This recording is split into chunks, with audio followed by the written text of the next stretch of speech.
Well, there's been a lot of talk lately about the petrodollar dying, the dollar losing its grip, and some giant financial chain reaction taking everything down with it. So in this video, we're going to separate fact from fiction, and you are going to walk away feeling a lot smarter and a lot more confident about what is actually changing, what is being exaggerated, and what could matter a whole lot more than people think. And by the way, in New York, it is Monday, April 13th. Let me know in the comments what day and date you're watching from. And very quickly, if you value this kind of breakdown, subscribe and comment Our John AG. That does help. Now, in case you've heard some of these claims floating around, this is the kind of thing I'm talking about. People are saying the United States is buried in debt. The government could dump its gold and it still would not matter. Oil trade is slowly slipping away from the dollar. Gold should be exploding, but somehow it is not. The Strait of Hormuz has turned into a political toll road. And once the world needs fewer dollars, all those dollars come rushing back home and light an inflation fire that cannot be stopped. And on the surface, I get why that sounds terrifying. It sounds clean. It sounds logical. It sounds like one of those stories where every piece clicks into the next piece. And by the end, you think, okay, that's it, game over.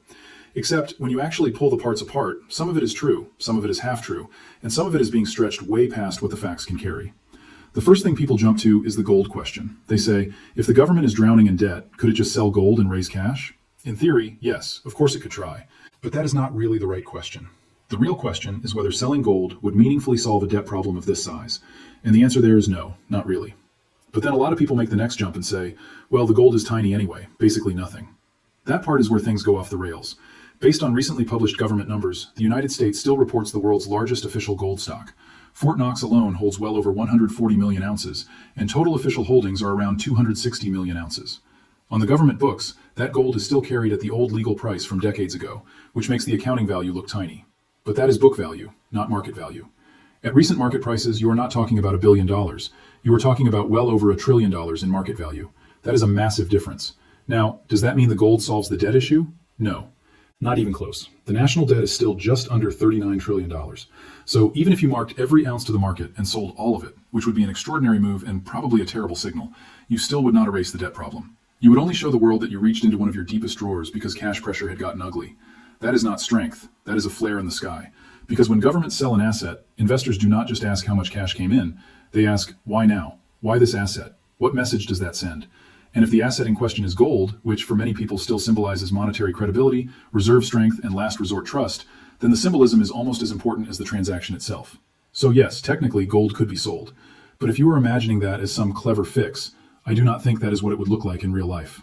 I think it would look more like an alarm bell. Then we get to the next layer, which is the transparency issue. A lot of people say, well, maybe the gold is not even there. And look, I understand why that suspicion survives. The government has not exactly built a culture of deep public trust. But suspicion is not proof.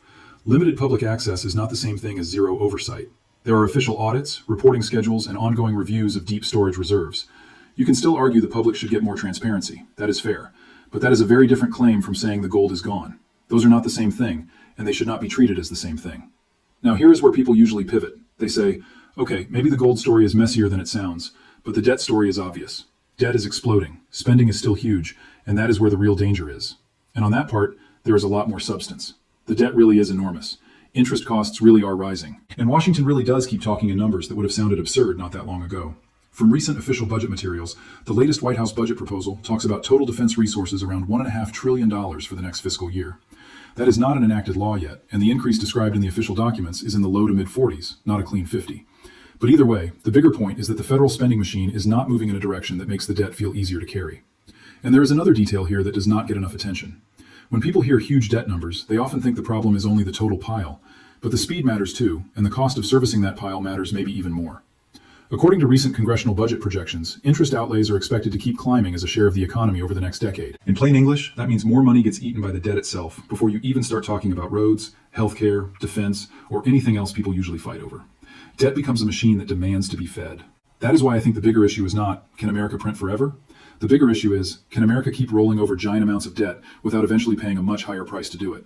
Because once borrowing gets more expensive, the math changes fast. And this is where the petrodollar conversation comes in.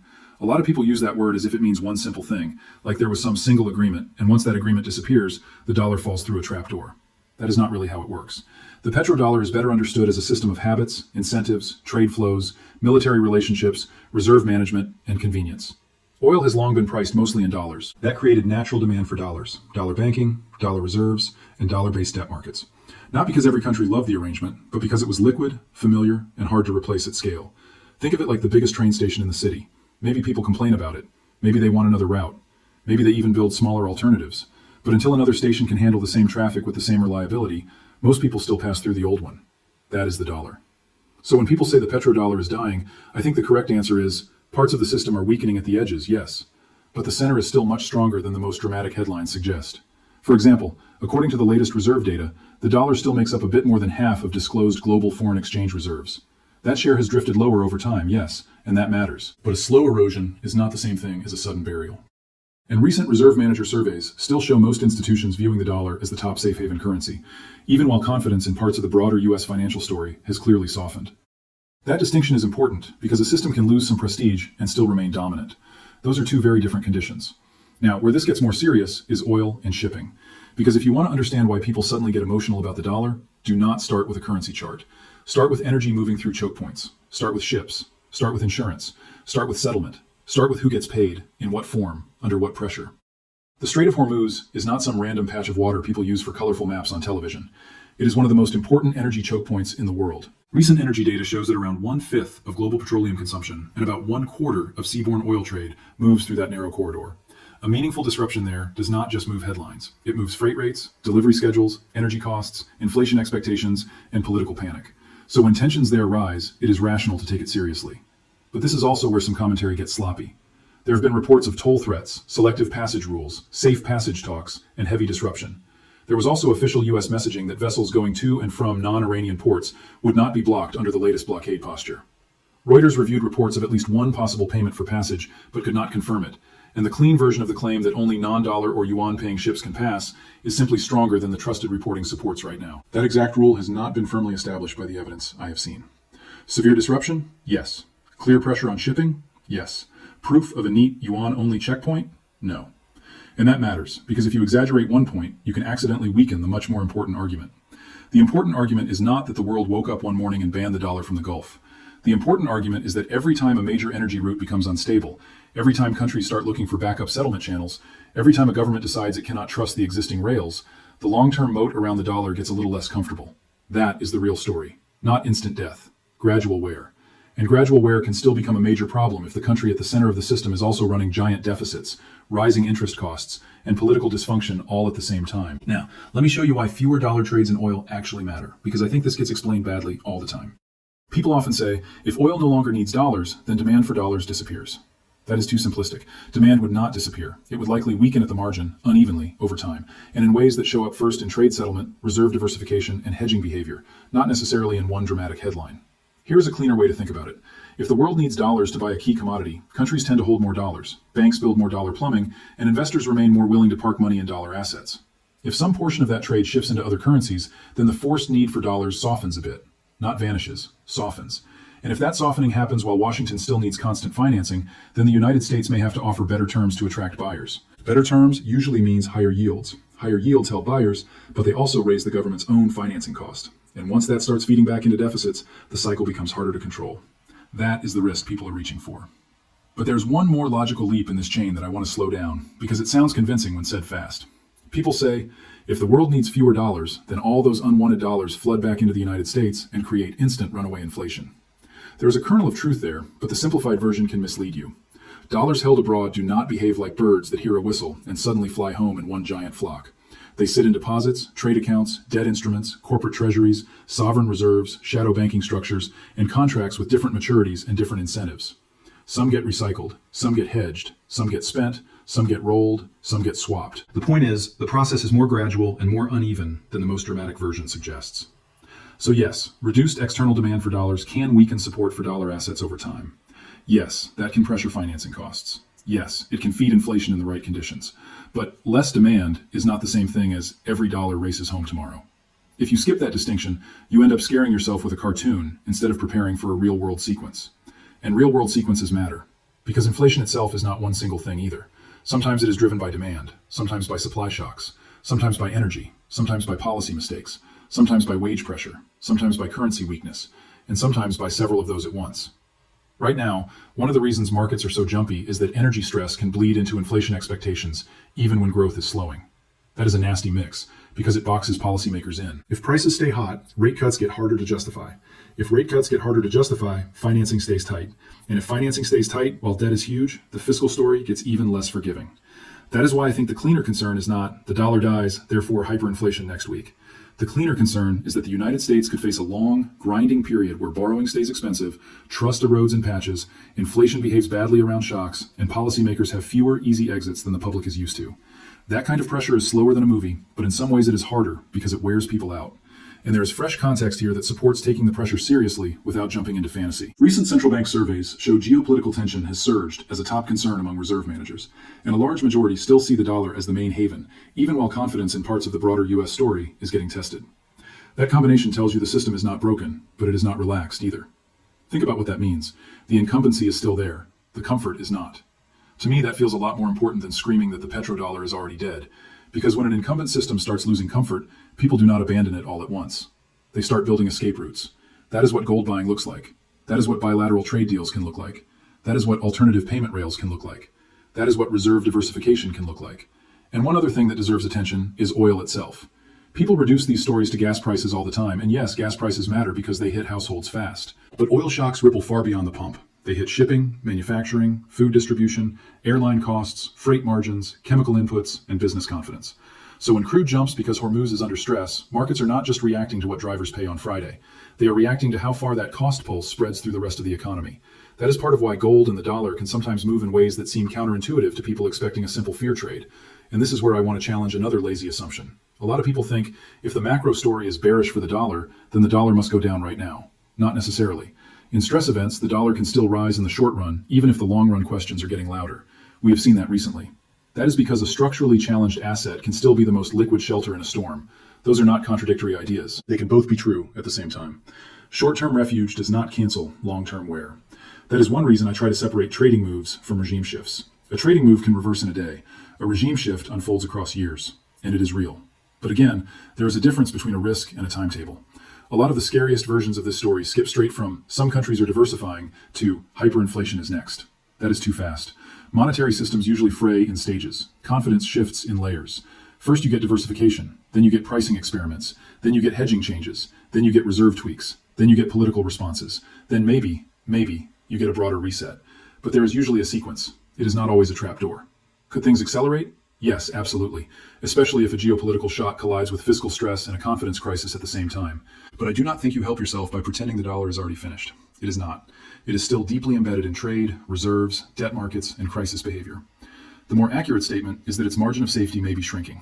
And if that sounds less dramatic, good. Accurate usually does. Now, let's bring gold back into the picture because this is where a lot of people get confused. They look at all of this and say, okay, if the debt story is ugly, if shipping risk is real, if reserve diversification is happening, then why is gold not just going straight up every day? Fair question. And the answer is that markets do not move only on story logic. They move on positioning, liquidity, forced selling, profit taking, margin calls, short-term rate expectations, and the fact that when fear spikes hard enough, investors sometimes sell the thing they like simply because it is the thing they can sell. Gold had a huge run. That part gets lost. It was not asleep. It had a record year and then pushed to another record high early this year before taking a sharp hit in March. According to recent market commentary and price reporting, that pullback was driven largely by deleveraging, liquidity pressure, and a stronger dollar, not because the long-term macro case for gold vanished overnight. That is a big distinction. So when someone says gold is not surging, I think the better response is, compared to what point in time? Because compared to where it was a while back, it absolutely surged. Compared to its very top, yes, it pulled back. And there is another thing people miss. Gold has more than one crowd touching it at the same time. You have central banks, you have long-term holders, you have traders, you have jewelers, you have hedgers, you have funds, you have people buying for fear, you have people selling to cover losses elsewhere. All of that hits the same price, but not for the same reason. From recent market updates, central banks are still buying gold on net, and they have remained active even after record prices. That does not mean price goes straight up in a line. It means the underlying demand story has not just evaporated. In fact, one of the clearest fresh signals here is that central banks keep treating gold as a serious reserve asset, even while they continue using the dollar-heavy system they already know. That tells you something. This is not an overnight swap. It is a hedging process. That, by the way, is one of the most overlooked points in this entire conversation. Countries do not need to announce, we reject the dollar forever, in order to reduce dollar dependence. They can simply buy a little more gold, build a few more local currency arrangements, settle a little more trade outside the old rails, add options, reduce vulnerability. That is how these transitions often begin, quietly, incrementally, without a funeral. Now let's talk about the public side of this, because I think this matters more than most charts. One of the broad claims in this whole conversation is that Americans underestimate risk. And on that point, I think there is something real there. Not because people are foolish, not because they are lazy, but because if you live inside the reserve currency country, the system often feels normal right up until it does not. You can get food, you can swipe a card, you can stream a show, you can go to work, you can still order nonsense online at midnight and have it on your porch the next day. That kind of convenience can hide a lot of structural weakness. It creates the impression that if the surface is smooth, the foundation must be fine. But those are not the same thing. At the same time, I do want to push back on one piece of the doom narrative. Public numbness is real, yes, but not every lack of visible panic means people do not care. Sometimes it means they are overloaded. Sometimes it means the story is too big and too abstract. Sometimes it means they are trying to survive their own immediate problems, and macro breakdown feels far away until it touches rent, fuel, groceries, or job security. And that brings me to the part of this whole conversation that I think people could be underestimating in the near term, even more than the reserve currency issue: artificial intelligence. Because while everybody is staring at gold charts, shipping lanes, and debt clocks, a quieter disruption is moving through offices, code bases, customer support, research, design, admin work, and entry-level knowledge jobs. And unlike some macro trends that take years to show up in ordinary life, job disruption can become personal very fast. Recent IMF work says nearly 2 out of every 5 jobs globally are exposed to AI-driven change, and the share is even higher in advanced economies. The World Economic Forum also says the coming years could bring large-scale churn, with millions of roles displaced even as new ones are created. So the picture is not simply all jobs vanish. It is more complicated than that. But the disruption risk is absolutely real. And this is where I think the average person can get blindsided. Because if you ask most people what threatens them first, they may say inflation, they may say war, they may say the dollar. But for a lot of households, the first hard punch may be income disruption. Not theory, not a reserve shift, paychecks. What happens when companies realize they can run leaner? What happens when one skilled person using AI can do the work that used to require a whole team? What happens to junior workers if the ladder itself gets shortened? That is not science fiction. That is already the direction of travel. Now, I am not saying AI automatically creates disaster. I am also not saying the optimistic case is impossible. There will be productivity gains. There will be new roles. There will be people who use these tools and absolutely crush it. In fact, if you're successful, share your success story in the comments so others can stay motivated. But the distribution of gains is the part I would watch. Because a technology can raise overall output and still widen the gap between people who own the tools, people who control the data, and people who are easy to replace. That is why the AI will save everyone story feels incomplete to me. History usually does not hand out productivity gains evenly. Power matters, ownership matters, timing matters. And if the wealth gap widens while public debt stays huge, living costs stay sticky, and social trust keeps falling, then you have a very different kind of pressure building. Not just monetary pressure, social pressure. Now layer digital money on top of that. Because once people start talking about convenience, speed, and modern payment systems, the conversation gets framed in a very flattering way. It sounds efficient, frictionless, clean. Tap, move on, done. And to be fair, a lot of digital payment tools are convenient. That part is obvious. But convenience always comes with a question. Convenient for whom? Convenient for the consumer in the moment, yes, but also convenient for monitoring, data collection, policy enforcement, system design, and gatekeeping. And that is why the CBDC conversation makes so many people uneasy. Not because every digital payment system is automatically a prison, not because every central bank plan means instant tyranny, but because the design choices matter a lot, and once a system is built, incentives tend to push toward more data use, not less. Official IMF work says there are real trade-offs between data use and privacy protection in CBDC design. The BIS has also reported that the overwhelming majority of central banks surveyed are still exploring digital currency work in some form. So this is not a fringe topic anymore. It is a live institutional project. The outcome is not fixed, but the direction of experimentation is very real. That is why I would not frame this as cash disappears tomorrow and freedom ends next week. Again, too dramatic. But I also would not shrug it off. If a society gets used to trading privacy for ease, little by little, then by the time people realize what changed, the habits are already in place. And habits are powerful, much more powerful than slogans. So if you step back and ask, is the petrodollar dying and taking everything with it? What is the honest answer? I think the honest answer is this. The dollar-based system is not dropping dead in one neat cinematic moment, but it is under stress from multiple directions at once. Fiscal strain, higher interest burden, reserve diversification, energy route instability, political fragmentation, institutional distrust, technological disruption, payment system redesign. That does not mean tomorrow is the reset. It does mean the old assumption of endless stability looks less comfortable than it used to. And here's the part I really want you to hold on to. A weaker margin of safety is not the same thing as immediate collapse. That difference matters. Most people miss that major systems usually look stable right before they look fragile. The shift is often invisible, then obvious, then undeniable. That is why waiting for confirmation can be dangerous. By the time the story feels clear to everyone, options are already usually gone. Because if you think the whole game ends tomorrow, you start making panicked decisions. If you think nothing is wrong, you make no decisions at all. Both are bad. What you want is clear eyes. You want to recognize that the world may be moving from one kind of monetary confidence to another, and the transitions like that are messy. They do not happen in a straight line, they do not respect headlines, they do not reward lazy thinking, and they do not usually send a calendar invite before they start hurting people. So watch the signals, but do not worship the loudest version of them. Watch debt financing, watch energy choke points, watch reserve behavior, watch gold buying, watch employment trends, watch how digital payment systems are sold to the public, and maybe most of all, watch whether trust is expanding or shrinking. Because trust is the hidden layer under almost all of this. Currencies run on it, debt markets run on it, payment systems run on it, governments definitely run on it. And once trust starts thinning out, everything feels more fragile, even before the hard numbers fully show it. So I do think the old world is shifting. I do think the dollar is being challenged more openly. I do think gold is still telling us something. I do think AI is going to hit faster than a lot of people expect. And I do think convenience can become a very expensive habit. But I do not think the smartest response is panic. I think the smartest response is preparation without fantasy. Learn how the system works. Learn where the exaggerations are. Learn which risks are slow, which ones are fast, and which ones can jump categories without warning. And ask yourself this: do you think the dollar loses ground slowly, or does something break first? I'd really like to hear your take in the comments, because once you strip away the slogans, that is the real debate. Not whether change is happening. It is. The debate is over speed, sequence, and consequences. And that is where most people get caught off guard. One last thought. A lot of people secretly root for dramatic collapse because they imagine it will instantly prove them right. Be careful with that mindset. Disorder is not a clean victory. System stress does not arrive with perfect pricing, perfect liquidity, and perfect fairness for ordinary people.